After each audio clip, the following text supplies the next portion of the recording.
I am going to tell you about 3 phone calls I received in 2009 that still haunt me to this day. 3 separate people, all in their 60s, all of whom had followed what they thought was sound financial advice. And all 3 of them had just watched their retirement portfolios get cut in half during the financial crisis. The first caller was a 64-year-old woman from Nebraska. She had worked as a school teacher for 38 years. She had saved diligently her entire career. She had done everything right. And now, 1 year before her planned retirement, her portfolio had dropped from $800,000 to $350,000. She was devastated. She asked me, "Warren, what did I do wrong?" The second caller was a 67-year-old man who had already retired 2 years earlier. He had $1 million when he stopped working. He thought he was set for life. But he had made a critical mistake in how his portfolio was structured. And when the crash came, he lost $600,000. He was forced to go back to work at age 67 because he could no longer afford to be retired. The third caller was a 72-year-old widow. Her husband had managed their investments for 40 years. When he passed away, she inherited what she thought was a secure retirement fund. But the portfolio was concentrated in exactly the wrong places. When I looked at what she owned, I understood immediately why she had lost nearly everything. Her husband, with the best of intentions, had made a mistake that I see people make over and over again. These 3 phone calls represent the 3 most common mistakes that destroy retirement portfolios. And what troubles me most is that all 3 mistakes are completely avoidable. They are not caused by bad luck or unpredictable events. They are caused by fundamental errors in thinking that lead to fundamental errors in action. I have been investing for over 70 years. I have seen every market cycle, every crash, every recovery. I have watched fortunes made and fortunes lost. And I can tell you with absolute certainty that the mistakes that destroy retirement portfolios are not complicated. They are simple, they are predictable, and if you understand them, you can avoid them entirely. Today, I am going to share these 3 mistakes with you. I am going to explain exactly why they are so dangerous. I am going to show you how to recognize if you are making them. And I am going to tell you exactly what to do instead. Because retirement is not the time for learning expensive lessons. Retirement is the time when your money needs to work for you without fail.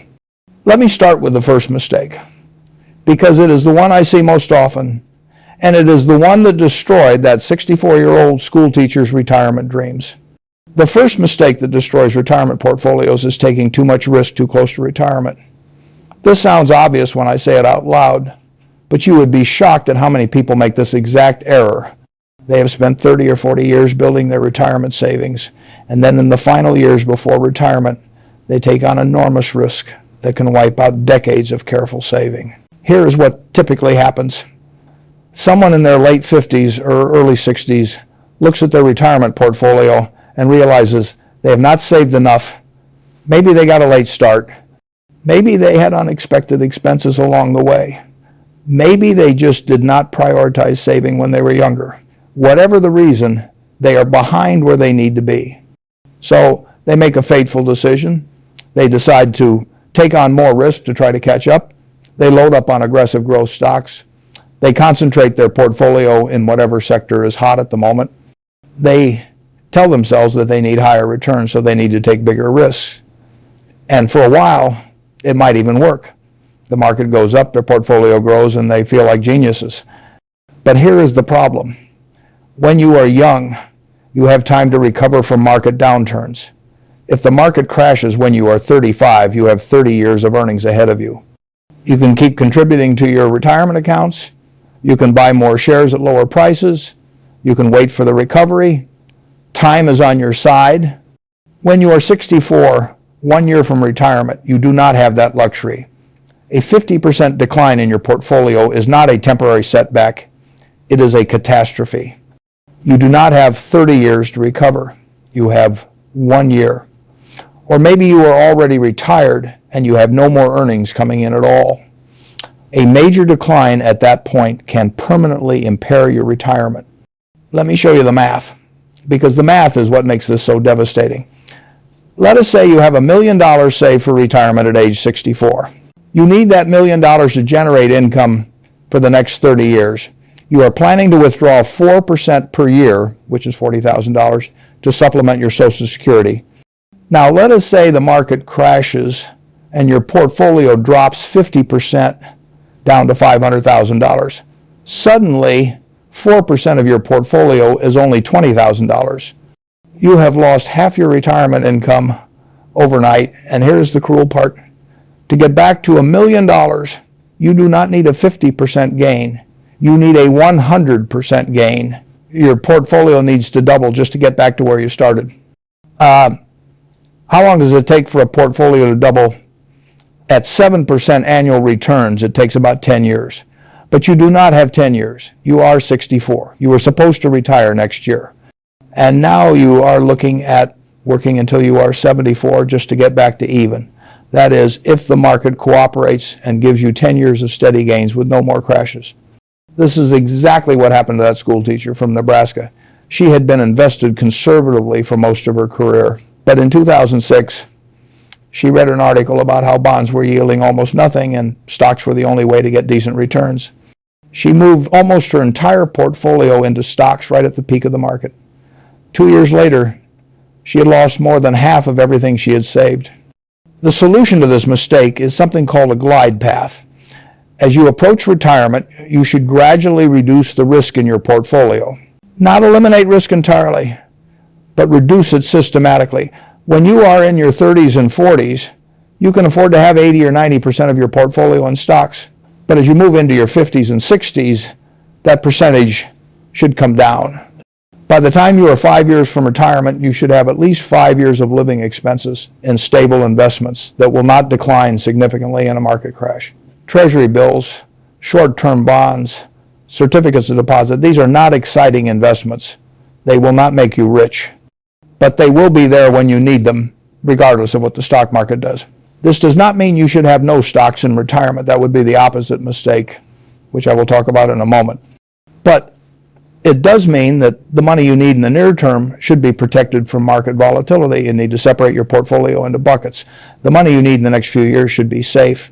The money you will not need for 10 or 20 years can be invested more aggressively. The key insight is this: the sequence of returns matters enormously in retirement. If the market crashes in your first few years of retirement and you are forced to sell stocks at low prices to fund your living expenses, you can permanently impair your portfolio.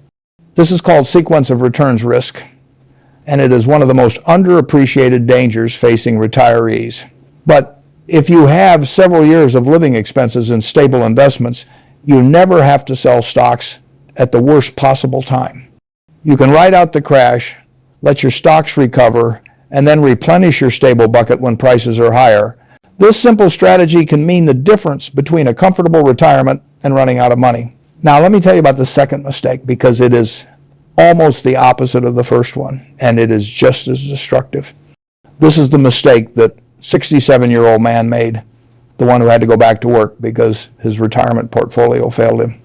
The second mistake that destroys retirement portfolios is being too conservative for too long. I know this sounds contradictory after what I just said about reducing risk as you approach retirement, but there is a crucial difference between reducing risk appropriately and eliminating risk entirely. Here is the problem. Many people enter retirement and immediately move their entire portfolio into bonds and cash. They think, I cannot afford to lose money now. I need to be safe.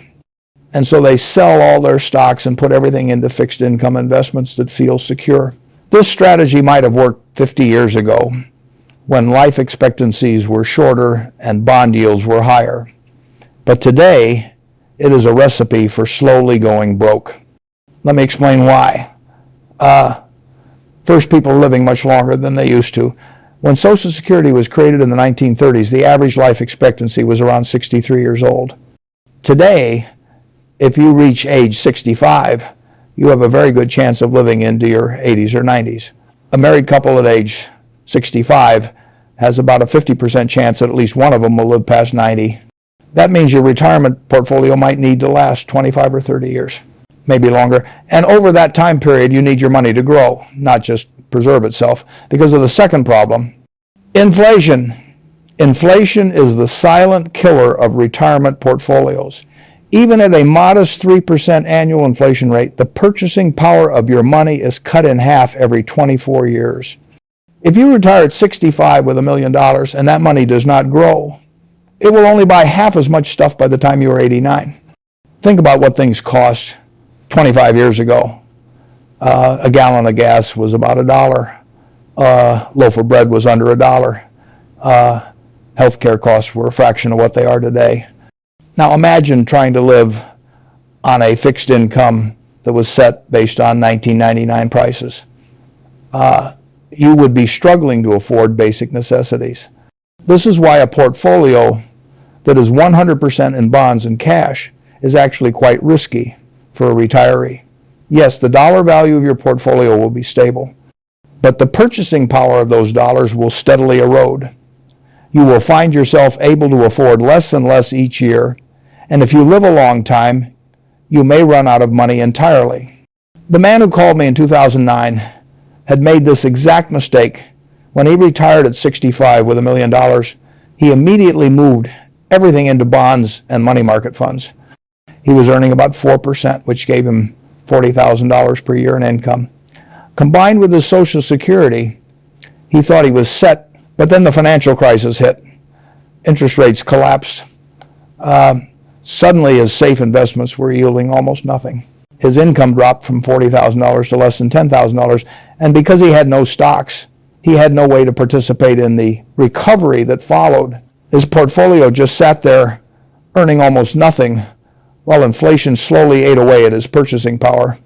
He came back to work not because his portfolio had crashed, but because his income had evaporated. His $1 million was still there. It was just not producing anything. And he had no growth assets that could increase in value to compensate. The solution is to maintain some exposure to stocks throughout retirement. The exact percentage depends on your situation, but most financial experts suggest that retirees should have somewhere between 30 and 60% of their portfolio in stocks, even in their 70s and 80s. This provides the growth you need to combat inflation and the potential for income growth over time. Now, I know what you might be thinking. Warren, you just told me not to take too much risk close to retirement. Now you are telling me not to be too conservative. What is the right balance? The answer is that you need both stability and growth. You need stable assets to fund your near-term expenses and protect you from sequence of returns risk. And you need growth assets to maintain your purchasing power over the long term and provide income growth. Common approach is the bucket strategy I mentioned earlier. You divide your portfolio into 3 buckets.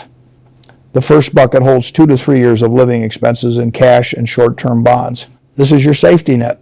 The second bucket holds another 3 to 5 years of expenses in intermediate-term bonds and conservative investments. This provides income and some stability. The third bucket holds the rest of your portfolio in stocks and other growth investments. This provides long-term growth and inflation protection. When the market is doing well, you draw from your growth bucket and refill your stable buckets. When the market crashes, you draw from your stable buckets and leave your growth bucket alone to recover. This way, you never have to sell stocks at the worst possible time, but you still maintain the growth potential you need for a long retirement. The 67-year-old man who called me had put everything in the first bucket. He had maximum safety but zero growth. And in a world of low interest rates and persistent inflation, that turned out to be not safe at all. He would have been much better served with a balanced approach that included some stocks for long-term growth. Now let me tell you about the third mistake, because it is the one that destroyed that 72-year-old widow's retirement. And it is perhaps the most heartbreaking because it usually comes from a place of confidence and success. The third mistake that destroys retirement portfolios is concentration, putting too much of your money in a single stock, a single sector, or a single type of investment. This mistake is particularly common among people who have been successful in their careers or their investing. They have a stock that has done well for them, and they cannot bring themselves to sell it. The widow's husband had worked for a major corporation for 35 years. Over that time, he had accumulated a large position in the company's stock through his retirement plan and employee stock purchase programs.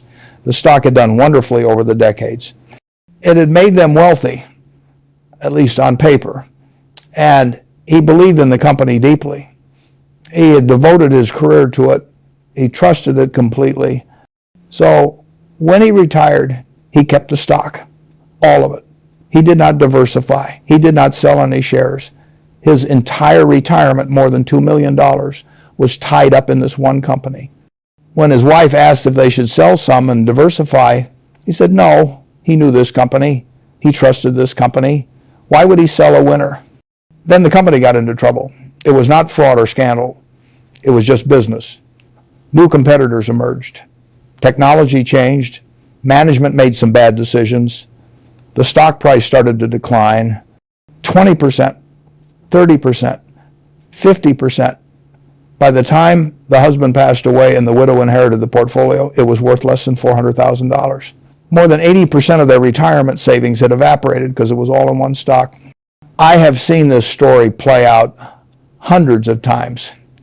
Sometimes it is company stock from an employer. Sometimes it is a stock that someone bought decades ago that has appreciated enormously. Sometimes it is an inheritance. But the pattern is always the same. Too much money in one place, and when that one place fails, everything fails. Here is the thing about concentration. It can make you very wealthy. Many fortunes have been built by owning one stock that turned out to be a huge winner. But concentration can also make you very poor. And when you are in retirement, when you have no more earnings to replace lost wealth, when you need your portfolio to last for decades, concentration is a risk you simply cannot afford to take. Diversification is one of the few free lunches in investing. By spreading your money across many different stocks, many different sectors, and many different asset classes, you reduce the risk that any single failure will destroy your retirement. You give up some potential upside. You will never make 10 times your money if you are diversified. But you also eliminate the risk of losing everything. For retirees, this trade-off is obvious. You do not need to get rich. You are already supposed to be rich, or at least comfortable. What you need is to stay comfortable. What you need is for your money to last. And the way you achieve that is through diversification. This is why I tell most individual investors to just buy a low-cost index fund that owns hundreds or thousands of stocks. You get instant diversification. You own a piece of every major company in America or even the world. If one company fails, it barely affects your portfolio. If an entire sector struggles, you have other sectors to compensate. The index fund approach eliminates concentration risk almost entirely. For the widow, it was too late. The damage had been done. But I told her to sell the remaining position immediately and move into a diversified portfolio of index funds. No matter how much the stock might recover, the risk of further decline was too great. She could not afford to lose any more. And I want to be very clear about something. This applies to everyone, no matter how well you know a company. I have made my fortune by concentrating in stocks. I understood deeply, but I am a professional investor who spends all day, every day, analyzing businesses. I have resources that individual investors do not have. And even I have made mistakes. Even I have held positions too long because I was too confident in my analysis. For individual investors, especially retirees, the prudent approach is diversification. Own the whole market through index funds. Do not try to pick individual winners. Do not hold concentrated positions in single stocks, no matter how well you know them or how well they have performed in the past. The downside risk is simply too great. Now let me bring these three mistakes together and talk about what a well-constructed retirement portfolio actually looks like. Because avoiding these mistakes is not just about knowing what not to do. It is about knowing what to do instead. A good retirement portfolio has three characteristics. First, it matches risk to time horizon. The money you need soon is invested conservatively. The money you will not need for many years can be invested for growth. This protects you from sequence of returns risk without sacrificing long-term growth potential. Second, it maintains a balance between stability and growth. You need enough stable assets to sleep well at night and fund your near-term expenses regardless of market conditions.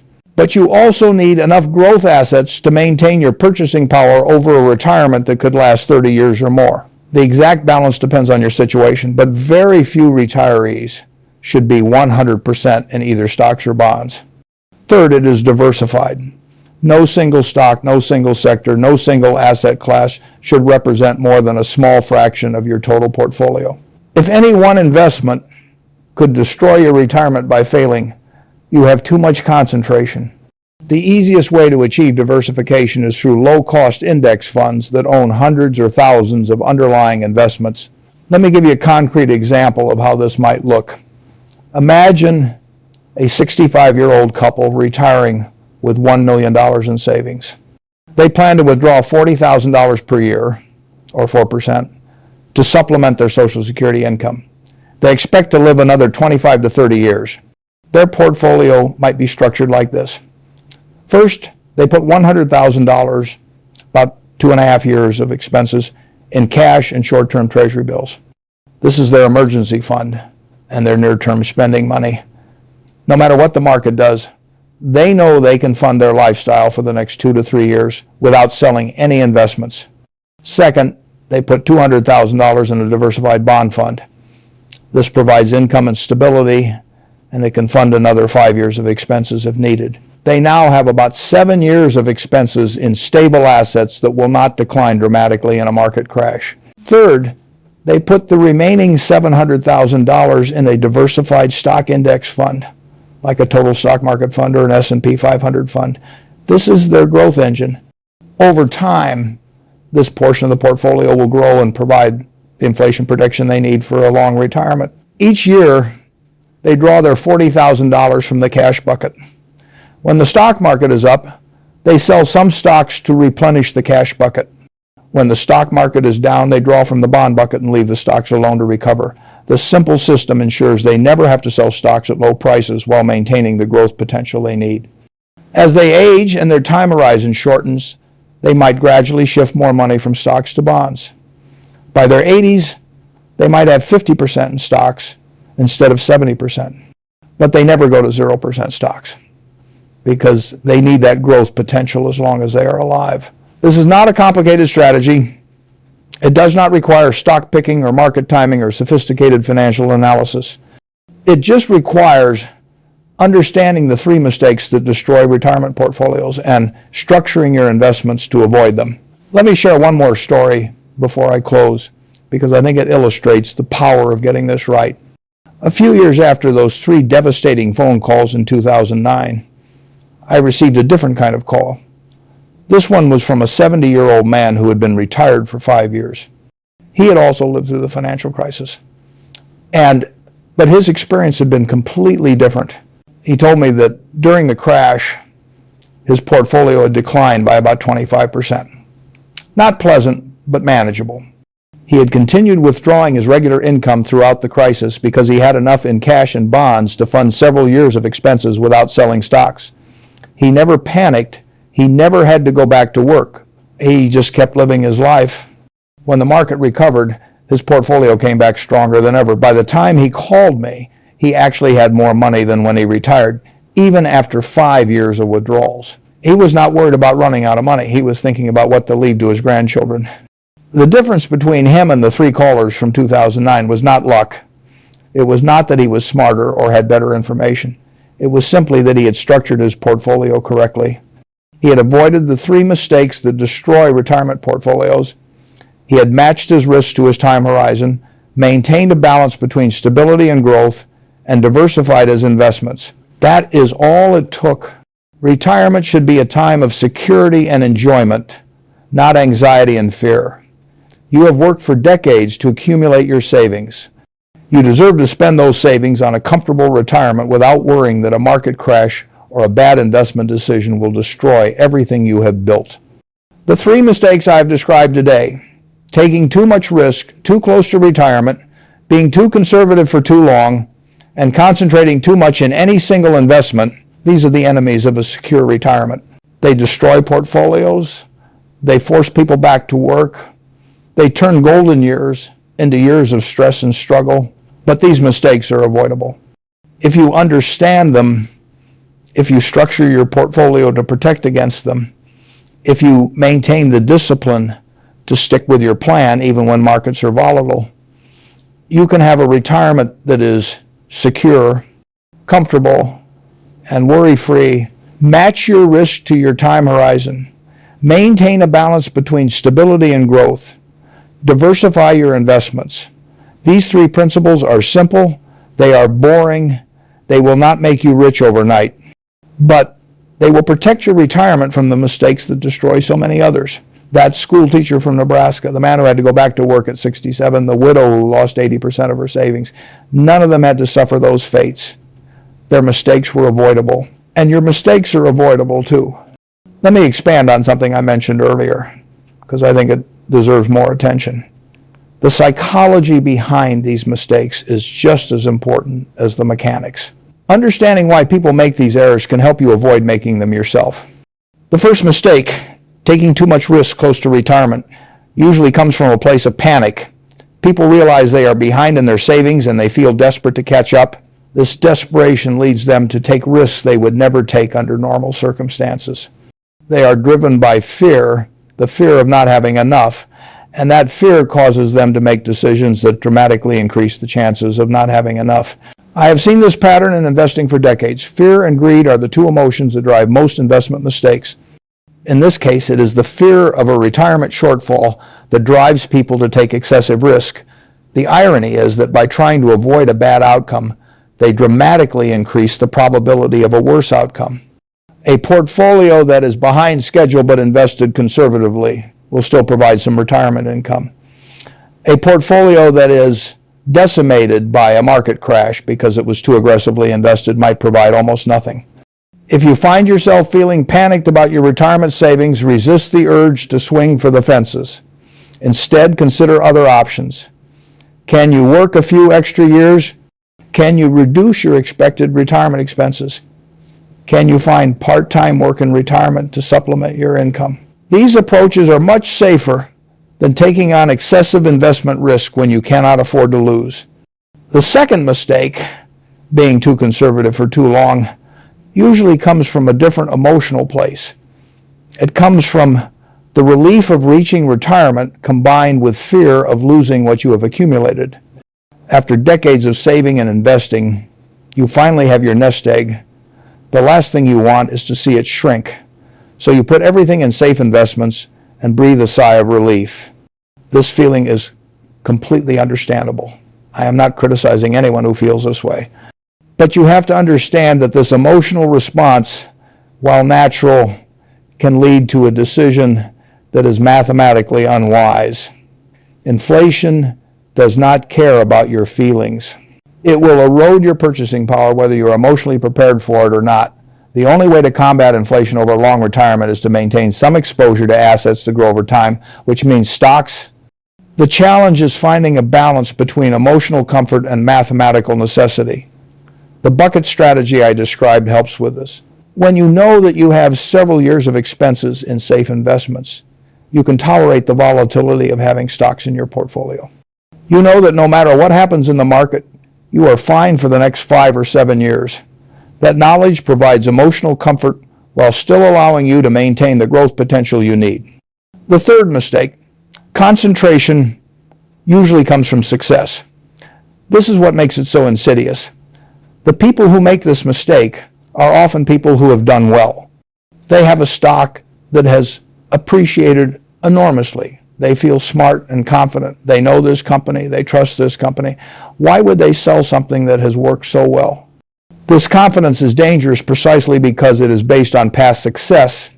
The stock went up in the past, so it will keep going up in the future. But past performance does not guarantee future results. Companies that were dominant in one decade can become obsolete in the next. Management teams change, technology changes, competition emerges. No company is guaranteed to succeed forever. I have owned stocks that performed wonderfully for years and then declined dramatically. I have made this mistake myself. The difference is that I have always maintained enough diversification that no single failure could destroy my portfolio. Individual investors who concentrate their retirement savings in one or two stocks are taking a risk that I would never take, even with all my experience and resources. There is also an emotional component to selling a winning stock. It feels like giving up. It feels like admitting defeat. It feels wrong to sell something that has done well. But this emotional attachment can cloud your judgment. You are not married to your stocks. You do not owe them loyalty. They are just pieces of paper, or more accurately these days, entries in a computer database. Your only obligation is to yourself and your family to make sure that your retirement is secure. Let me also talk about what happens when these mistakes compound, because unfortunately, many people make more than one of these errors simultaneously. And when mistakes combine, the damage can be catastrophic. Imagine someone who is both too aggressive and too concentrated. They have their entire portfolio in tech stocks because tech has done well and they work in the tech industry. When the tech sector crashes, and it does crash periodically, they lose everything at once. There is no diversification to cushion the blow and no safe assets to draw from while they wait for recovery. Or imagine someone who is both too conservative and too concentrated. They have their entire portfolio in their company's bonds because they feel bonds are safe and they know their company. Then the company gets into trouble and defaults on its bonds. Suddenly their safe investment is worth pennies on the dollar. These compound mistakes are more common than you might think. People tend to make investment decisions based on what feels comfortable rather than what makes mathematical sense. And often, the same emotional biases that lead to one mistake lead to others as well. The solution is to approach your retirement portfolio with discipline and logic rather than emotion. Write down your investment policy. Specify exactly how your assets should be allocated. How much in stocks, how much in bonds, how much in cash. Specify how concentrated any single position can be. Then stick to that policy regardless of how you feel at any given moment. Rebalance regularly. If stocks go up and become too large a portion of your portfolio, sell some and buy bonds. If stocks crash and become too small a portion, sell some bonds and buy stocks. This forces you to buy low and sell high, which is exactly what you want to do, but exactly the opposite of what emotions tell you to do. Review your portfolio at least once a year, but do not obsess over it daily. Daily monitoring leads to emotional reactions. You see the market drop 5% and you panic. You see it rise 10% and you get greedy. Neither reaction helps you. Yearly reviews let you assess your overall strategy without getting caught up in short-term noise. Consider working with a financial advisor, but choose carefully. A good advisor will help you avoid these mistakes and maintain discipline during volatile markets. A bad advisor will put you in expensive products that benefit them more than you. Look for a fee-only fiduciary advisor who is legally obligated to put your interests first. And finally, educate yourself. The more you understand about investing, the less likely you are to make these mistakes. Read books by reputable authors. Study market history. Understand how stocks and bonds actually work. Knowledge is your best defense against the emotional biases that lead to these portfolio-destroying errors. Take the time to look at your portfolio today. Ask yourself honestly whether you are making any of these three mistakes. If you are, fix them now before it is too late. Because the best time to prepare for a crisis is before it happens. And in retirement, you simply cannot afford to learn these lessons the hard way. Your retirement should be a time of peace, comfort, and security. You have earned it through decades of hard work. Do not let avoidable investment mistakes take that away from you. Learn from the painful experiences of others so you do not have to experience that pain yourself. The three people who called me in 2009 would give anything to go back and make different choices. You still have that opportunity. Use it wisely.